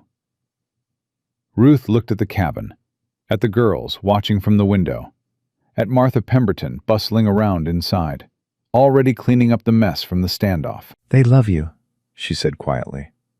The girls, even Hannah, though she'd never admit it. They love the idea of being safe. I just happen to be attached to it. No, it's more than that. Ruth turned to face him fully. You see them, Jem. Really see them. Not as burdens or property or mouths to feed. As people. Nobody's ever done that for them before. Shouldn't be special. Should be normal. But it ain't. And that's why they love you. The word hung between them. Love. Too big. Too soon. Too everything. Ruth, I ain't saying more than I mean. I'm just telling you what's true. Take it how you want. She walked back to the cabin, leaving him standing in the snow with his thoughts. The next 3 weeks passed in a blur of healing. Judge Thorne stayed in Silver Creek to oversee legal proceedings. Silas Morrison's trial was set for spring, but the evidence was so overwhelming that even his expensive lawyer couldn't spin it. Ruth was officially granted dissolution of marriage, a fancy legal term that meant she was free. Free. She said the word to herself every morning, tested it like a new tooth coming in. Still couldn't quite believe it. The town changed too. Sheriff Brennan resigned. Nobody was surprised. A new sheriff, a woman named Clara Jennings of all things, took his place. First female sheriff in Wyoming Territory. She came recommended by Judge Thorne himself. About time this territory caught up with the times, Clara said when the whispers started. Any man got a problem with a woman wearing a badge, he can take it up with my rifle. Nobody took her up on the offer. Martha Pemberton moved into the cabin with them. Her house was gone, and at 60 years old, she had no interest in starting over alone. Besides, she told Ruth, somebody's got to teach those girls proper cooking. That man's been feeding them beans and cornbread for 2 weeks straight. I heard that, Jem called from outside. Good. Maybe you'll learn something. The girls flourished in ways Ruth hadn't thought possible. Hannah started sleeping through the night. First time in years she didn't wake up screaming. The dark circles under her eyes began to fade. Grace spoke more every day. Full sentences now. Sometimes whole conversations. She still drew constantly, but the pictures changed. Less violence, more color, more family. Lily attached herself to Jem like a barnacle, followed him everywhere, helped with chores, chattered constantly. Mr. Cowboy, why do horses eat hay? Because they like it. But why hay? Why not cookies? Because cookies ain't good for horses. What about cake? Also not good. What about pie? I like pie. Maybe horses like pie too. Tell you what, you finish your breakfast and I'll think about it. Think about pie for horses? Think about pie for you. Lily's face lit up. Deal! Ruth watched these exchanges with a warmth she'd almost forgotten existed. This was what family was supposed to look like, what childhood was supposed to feel like. Not fear, not pain, just simple, everyday moments that added up to something beautiful. Pearl grew stronger every day. She had Ruth's eyes and Hannah's stubborn chin and something entirely her own, a laugh that bubbled up from nowhere and filled any room. She's going to be trouble, Martha observed one morning, watching Pearl try to crawl for the first time. Good trouble or bad trouble? The best kind, the kind that changes things. Ruth smiled, first real smile in longer than she could remember. I can live with that. But not everything was healing. Some nights, Ruth woke up in cold sweat. Dreams of Silas. Of fists and blood and screaming children. Some days, loud noises made her flinch. A door slamming, a pot dropping, anything sudden. Some moments, she caught herself waiting for the blow that didn't come. Jem never commented on these moments, never made her feel weak for having them. He just stayed. Present.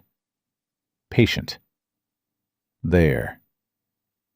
One night, after a particularly bad dream, Ruth found him sitting on the porch. "Can't sleep," she said, settling beside him. "Me neither." Nightmares? Memories. They sat in comfortable silence, the kind that didn't need filling. "Can I ask you something?" Ruth finally said. "Anything." "That day in the street, when you first saw me, what made you stop? Really?" Jem was quiet for a long moment. "I heard you scream, and for a second, just a second, it was Clara. Screaming for me to help. Screaming while I sat there frozen because the doctor said I had to choose and I couldn't." His voice broke. "I couldn't do nothing for her, but I could do something for you." "So I was, what, a second chance?"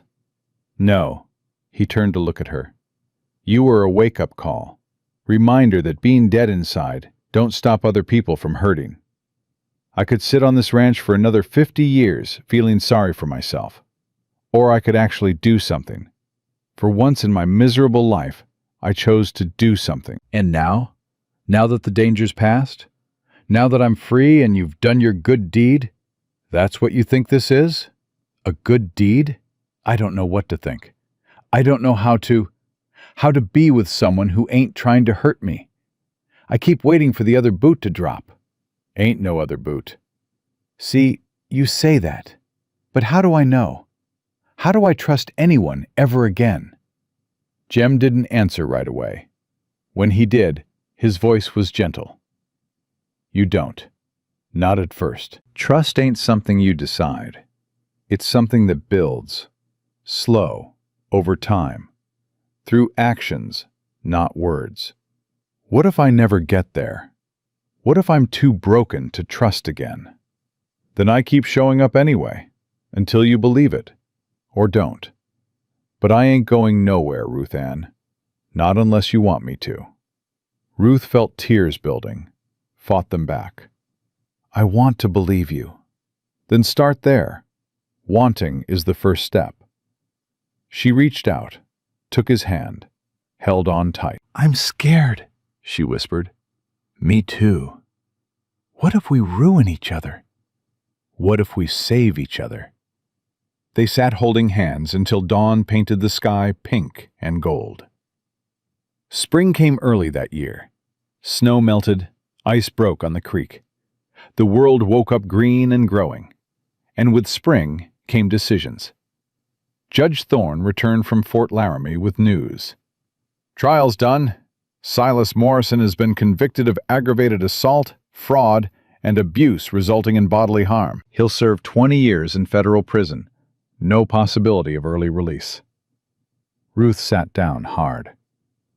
20 years? "It's the maximum sentence. He'll be an old man when he gets out, if he survives that long."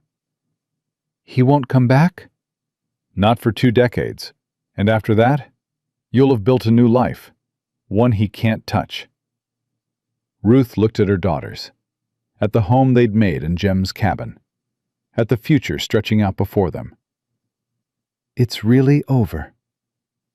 It's really over. That night they celebrated. Nothing fancy, just good food, warm fire, and people who cared about each other. Martha made apple pie from the last of the dried apples. The girls ate until their bellies were round. Even Pearl got a tiny taste, which she promptly smeared all over her face. "To freedom," Martha raised her cup of cider. "To family," Hannah added. "To new beginnings," Ruth said. "To pie!" Lily shouted. Everyone laughed, even Jem, which surprised them all. He'd been so serious, so guarded. The laughter transformed his face into something younger, softer. Ruth felt her heart do something strange, something she didn't have a name for yet. After the girls were asleep, Jem found Ruth by the fireplace. "Walk with me?" "Now? It's dark." "Moon's out. I want to show you something." Ruth followed him outside, across the yard, up the hill behind the cabin. She knew what was there. The 2 crosses. Clara and Samuel. "Jem, I don't think—" "Please." Something in his voice made her follow. They stopped at the graves. 2 simple wooden crosses, weathered but well-maintained. "I come here sometimes," Jem said quietly. To talk to them. Tell them about my day. Sounds crazy, I know. It don't sound crazy. I told them about you, about the girls. Ruth's breath caught. I told Clara she'd like you. You got the same spine she had, same fire. He paused. I told her I was starting to feel things again. Things I thought died with her. Jem, Let me finish. He turned to face her. I ain't asking for nothing, Ruth. I know you've been through hell. I know you need time. But I want you to know, whatever this is between us, wherever it goes, I ain't looking for a replacement. Clara was Clara. You're you. Both real, both important. One don't cancel out the other. Ruth felt tears sliding down her cheeks. Didn't try to stop them. I don't know how to do this, she whispered. I don't know how to love someone without being afraid. Neither do I. We learn together. What if I mess it up? What if I do? Then we're both disasters. Beautiful disasters. Despite everything, despite the fear and the doubt and the weight of 15 years of pain, Ruth laughed. That's supposed to be romantic? Probably not. I ain't good at romantic. No, you ain't. She reached up, touched his face. But you're good at real. And right now, real is exactly what I need. She kissed him. It was soft, tentative, both of them trembling like leaves in wind. When they pulled apart, Jem's eyes were wet too. I ain't kissed anyone since Clara. I ain't kissed anyone who wasn't hurting me since I was 17. We're a pair, ain't we? We are.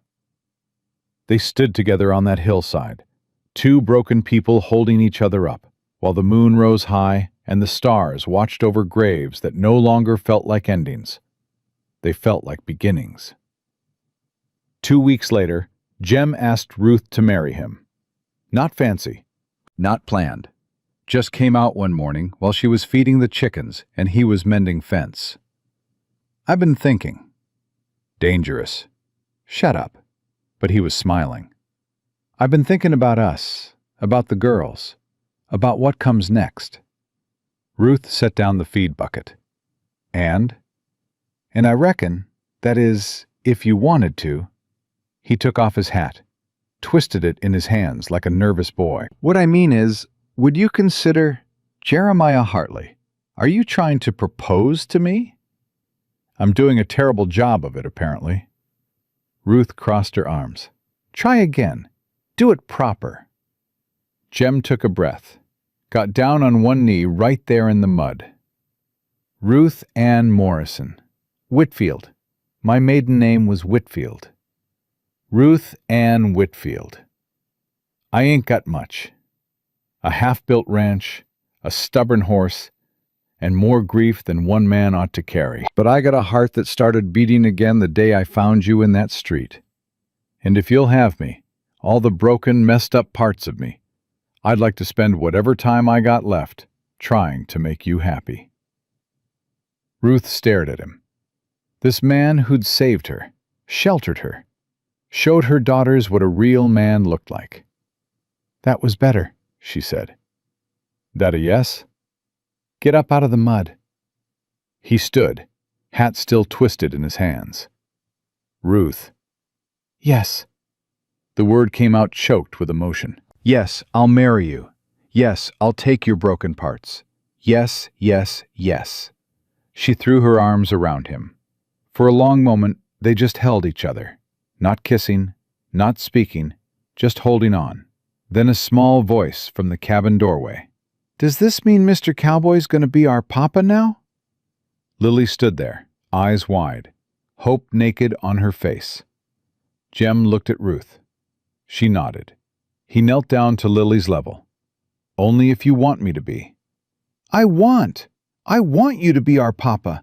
Hannah, Grace, Mr. Cowboy's going to be our papa. The cabin erupted. Hannah appeared first, trying to look unimpressed, but failing. Grace followed, clutching a drawing she'd clearly just finished. 5 people in front of a house, labeled family. Martha came out wiping her eyes with her apron. About damn time! Even baby Pearl seemed to sense something important was happening, babbling and waving her arms. They gathered in the yard, this strange, patched-together family, and for the first time, Ruth understood what home really meant. Not a place. People. These people. "When's the wedding?" Lily demanded. "Soon," Ruth said. "Tomorrow?" "Not tomorrow." "Next week?" "Maybe." "Can I wear a dress? A pretty one? Can Pearl wear a dress too? Can—" "Lily." Hannah's voice was firm but gentle. "Let Mama breathe." Lily stopped bouncing. For about 3 seconds. "But Papa!" She froze, looked at Jem, fear flickering across her face, like she'd made a terrible mistake. "I mean, Mr. Cowboy, I didn't mean—" Jem's eyes were shining. He swallowed hard. "Papa's fine, little one. Papa's just fine." Lily crashed into him, arms around his neck, squeezing like she'd never let go. Over her shoulder, Jem met Hannah's eyes, the 10-year-old who trusted no one, who'd been watching and waiting and testing him for weeks. Slowly, deliberately, Hannah nodded. Approval. Acceptance. As close to blessing as she'd ever give. Jem nodded back, and Ruth, watching all of this, felt something shift deep inside her. The last wall. The final barrier she'd built around her heart. It crumbled. And in its place, something new began to grow. The wedding was set for the first Sunday of May. Reverend Crane insisted on performing the ceremony himself. Said it was the least he could do after standing by while Ruth suffered all those years. "Redemption ain't just for sinners," he told Jem. "Sometimes the righteous need it too." The whole town wanted to come. Ruth said no to most of them. "These people watched Silas beat me in the street. They don't get to celebrate my happiness now." "Some of them helped in the end," Martha pointed out. "Some. Not all. I know who stood with us and who just watched." In the end, the guest list was small. Martha, Clara Jennings, the new sheriff, Judge Thorne, who made the trip from Fort Laramie special, a handful of townspeople who'd actually risked something when it mattered, and family, the real kind. The morning of the wedding, Ruth woke up shaking. Not fear this time, something else. Something she'd almost forgotten the name of. Joy. Hannah found her sitting by the window, tears streaming down her face. "Mama, what's wrong?" "Nothing, baby. Nothing's wrong." "Then why are you crying?" Ruth pulled her oldest daughter close. "Because I never thought I'd have this. A real wedding. A good man. A future that don't hurt to think about." Hannah was quiet for a moment. Then, "I never thought I'd have a papa worth having." "Oh, Hannah." "It's true." Hannah's voice was steady, matter-of-fact. "All those years, I prayed for someone to save us. Prayed, and nothing happened. Started thinking God wasn't listening. Or worse, that we didn't deserve saving. We always deserved saving. I know that now.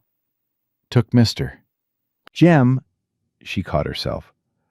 Took Papa to show me." Ruth held her daughter tighter.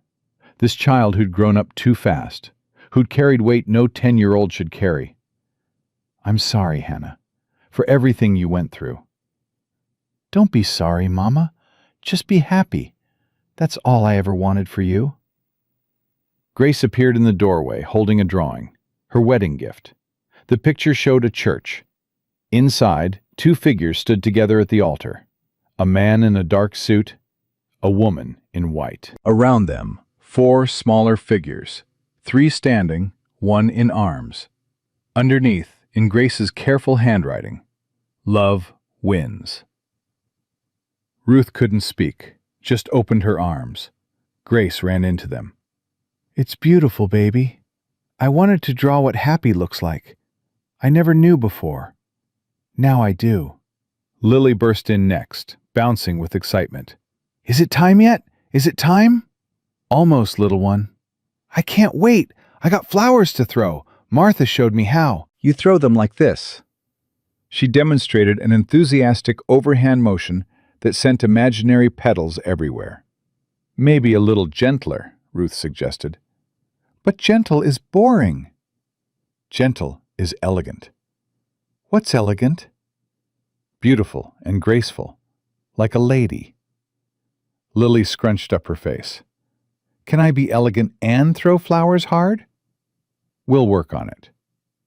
Martha appeared with Pearl, freshly bathed and dressed in a tiny white gown. "This one's ready. You're next." Ruth looked at the wedding dress laid out on the bed. Nothing fancy, just clean white cotton with simple lace trim. Martha had sewn it herself over the past 3 weeks. "I never had a real wedding dress," Ruth said quietly. "First time, I wore my mama's old church dress. It had stains on the hem." "Well, this one's yours. New, clean, no ghosts attached." Ruth touched the fabric. Soft, pure, like the life stretching out before her. "Help me put it on?" The women dressed her together, Martha doing buttons, Hannah arranging the skirt, Grace weaving wildflowers into her hair, Lily supervising everything with loud opinions. When they were done, Ruth looked in the small mirror Martha had brought. She didn't recognize herself. Not because she looked different, because she looked free. The bruises were gone. The shadows under her eyes had faded. Her face had filled out from regular meals and restful sleep. But more than that, something in her eyes had changed. The constant fear was gone. In its place, something softer, something hopeful. "You're beautiful, Mama," Hannah whispered. "You really are," Grace added. "The most beautiful in the whole world," Lily shouted. Pearl babbled in agreement.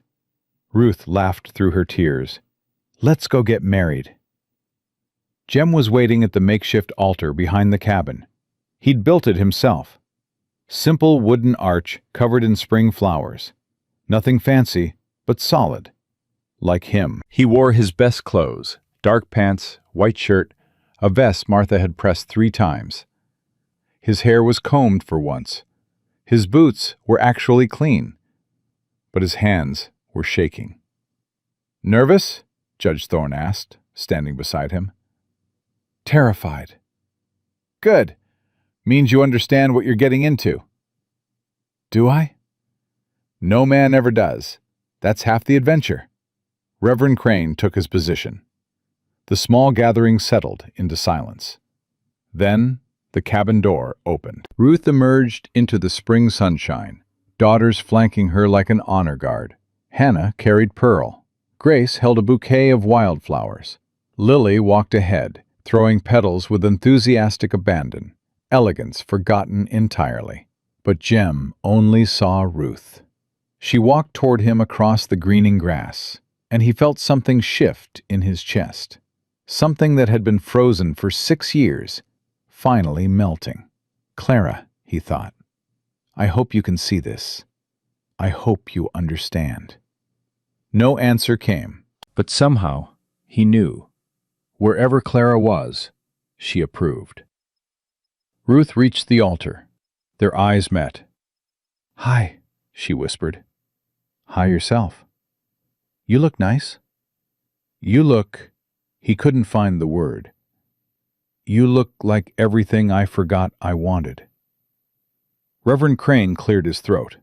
"Shall we begin?" The ceremony was simple. Vows spoken soft but clear. Promises made with full understanding of their weight. When Crane asked if anyone objected, Lily's voice rang out. "I object to this taking so long." The gathering laughed. Even Jem cracked a smile. "Duly noted," Crane said. "Moving on." The rings were simple gold bands. Jem had ridden to Fort Laramie himself to buy them, the only time he'd left the ranch since Ruth arrived. He slid hers onto her finger. "With this ring, I take you as my wife, to honor, to protect, to love as long as I draw breath." Ruth's hands trembled as she put his ring on. "With this ring, I take you as my husband, to trust, to stand beside, To love, even when I'm scared to. Even when you're scared, especially then." Crane smiled. "By the power vested in me by God and the territory of Wyoming, I pronounce you man and wife. You may kiss your bride." Jem cradled Ruth's face in his hands. Gentle. So gentle. "Hello, Mrs. Hartley." "Hello, Mr. Hartley." He kissed her. The girls cheered. Martha cried. Judge Thorne applauded with dignified restraint. Clara Jennings whistled like a ranch hand. When they pulled apart, Ruth was laughing and crying at the same time. We did it. We did.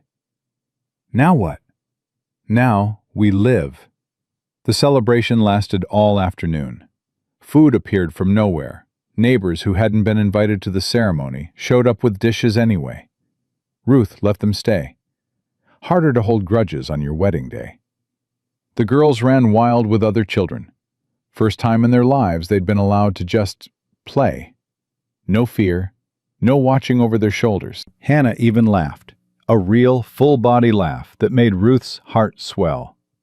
"When's the last time you heard that sound?" Martha asked. "Years. Maybe never." "That man gave them their childhood back." "He gave us all something back." Martha squeezed her hand. "You deserve every bit of it." As the sun began to set, Jem found Ruth sitting apart from the celebration. "Hiding?" "Thinking." "About what?" "Everything. Nothing. How different life looks from this side." He sat beside her. Good different? The best different. She leaned against his shoulder. A year ago, I was praying to die. Just end it. Stop the pain. The only thing that kept me alive was the girls. "And now?" Now I want to live. For them. For you. For me. She looked up at him. I forgot I was a person, Jem. Silas spent 15 years convincing me I was nothing. Property. A vessel for sons I couldn't give him. But you, her voice cracked, you looked at me like I mattered. From the very first moment. You did matter. Do matter. I know that now. Took a while to believe it. Believe it yet? Getting there, every day, a little more. He kissed the top of her head. Take all the time you need. What if it takes forever? Then we got forever. Night fell soft and warm. The guests departed. The girls crashed into exhausted sleep. Martha took first watch with Pearl, giving the newlyweds privacy. Jem and Ruth sat on the porch, watching stars emerge. I want to show you something, he said. More graves? Something else. He led her to the barn. Inside, in the corner, something large was covered with a canvas tarp. Close your eyes. Jem, please. She closed her eyes. He pulled off the tarp. Okay, look. Ruth opened her eyes. A cradle, hand-carved from pale wood, intricate patterns along the sides, small enough for a baby, solid enough to last generations. I made it, Jem said quietly. Started it for Samuel. Never finished. After he and Clara passed, I couldn't look at it. Hid it in here and tried to forget. It's beautiful. I finished it this past week for Pearl. Ruth's hand flew to her mouth. I know she ain't mine by blood, Jem continued. None of them are. But I want them to be mine by choice. All of them. Hannah, Grace, Lily, Pearl. I want to raise them as my daughters. Give them my name, if you'll let me. Jem, I already asked Hannah. She said only if you agreed, and I should probably ask the others too. But Lily already calls me Papa, And Grace gave me a drawing that said Dad on it, so I'm hoping—" Ruth kissed him to stop the rambling. "Yes," she said against his lips. "Yes, yes, 1,000 times yes." "Yeah? They've been yours since the moment you knelt down in the snow and looked them in the eye. Since you treated them like people instead of problems. They just needed you to say it out loud." "Then I'm saying it. They're mine. You're mine. This family, this strange, patched-together, broken and healing family, it's mine. And I'll fight for it with everything I got." Ruth held him tight. "We both will." They stood in the barn, holding each other, while the cradle waited in the corner for the baby sleeping in the cabin. A cradle started in grief, finished in hope. Like all of them.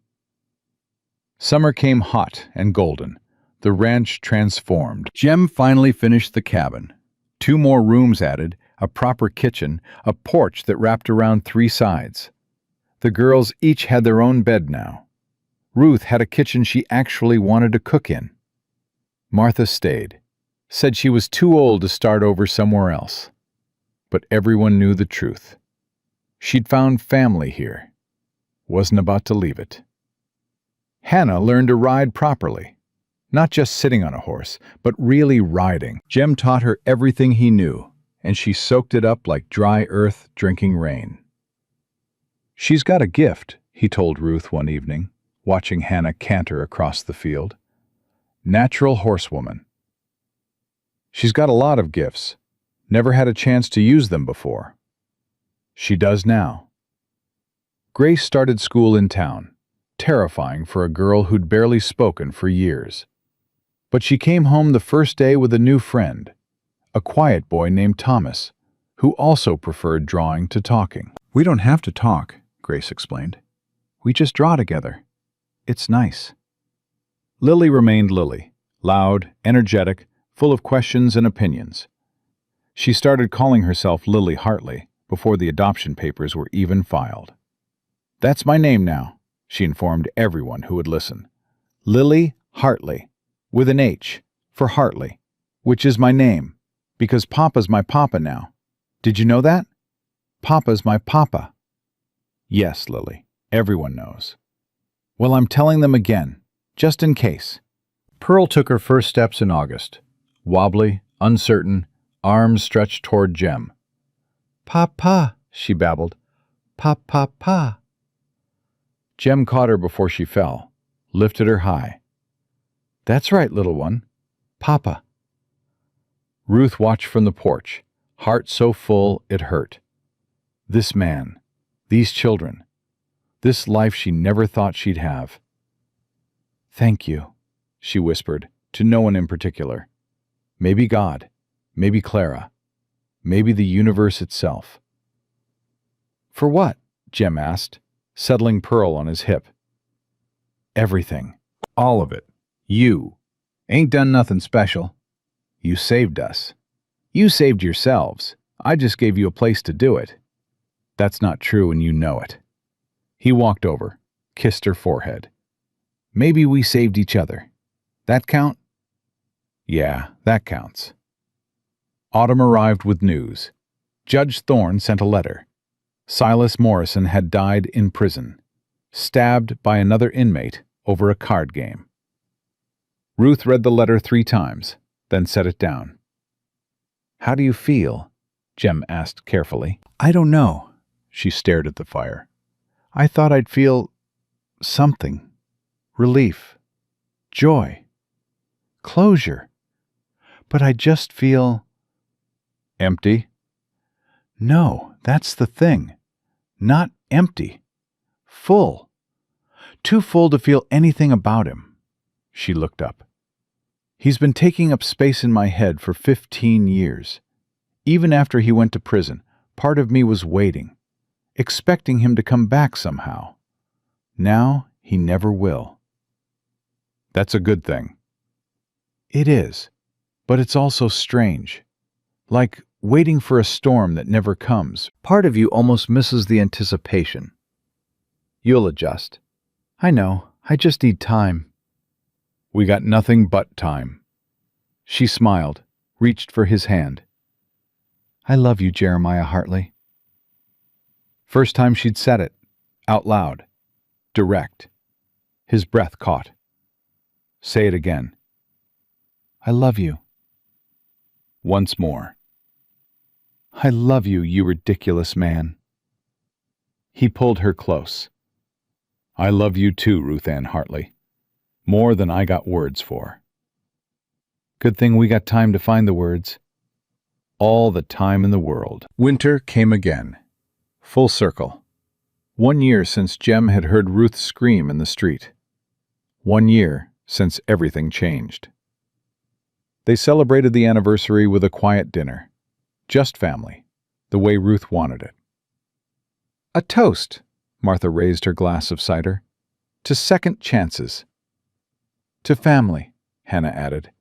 To Papa, Lily shouted. To love that heals instead of hurts, Grace said softly. Ruth stood, looked around the table at the faces she loved.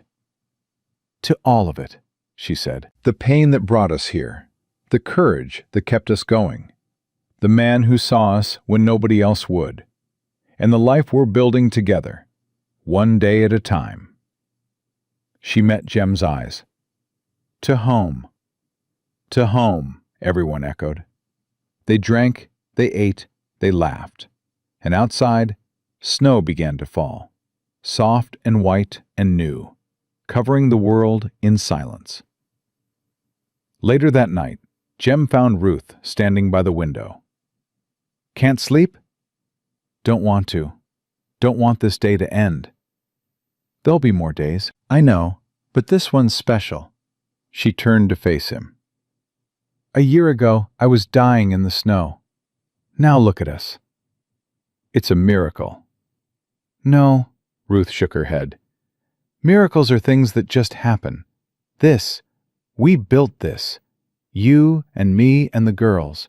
Through hard work and harder choices and refusing to give up. That's better than a miracle? Much better. Miracles can be taken away. What we built, what we're building, that's ours. Forever. Jem pulled her close. I ever tell you why I stopped that day? You told me. Clara's scream. Waking up from being dead inside. That's part of it, but there's more. He was quiet for a moment.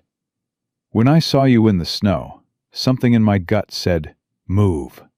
Didn't think, didn't plan, just moved. Like my whole life had been pointing toward that moment. Fate? Don't know if I believe in fate, but I believe in this, in us, in whatever force put me in that street at that moment. I'm glad you stopped. Me too, every day, every single day. They held each other while snow fell and children slept and the fire burned low. Two broken people who'd found each other in the wreckage of their lives. Two hearts that had learned to beat again. 1 year ago, Ruth Ann Whitfield had been dying in a frozen street, certain help would never come. Now she was Ruth Ann Hartley, wife, mother, survivor, standing in her own home, surrounded by people who loved her. Not because life was easy, it wasn't. Not because the pain was forgotten, it never would be. But because she'd learned something that 15 years of suffering had almost beaten out of her. Hope was stronger than fear. Love was stronger than hate. And sometimes, not always, but sometimes, the good people won. She pressed closer to her husband, her partner, her home. Jem? Yeah? We made it. We did. What comes next? He smiled against her hair. Everything. Everything comes next. And Ruth Ann Hartley, who'd once prayed for death, found herself praying for one more tomorrow. Then another. And another. A lifetime of tomorrows, stretching out before her like an open road, ready to be traveled. Together.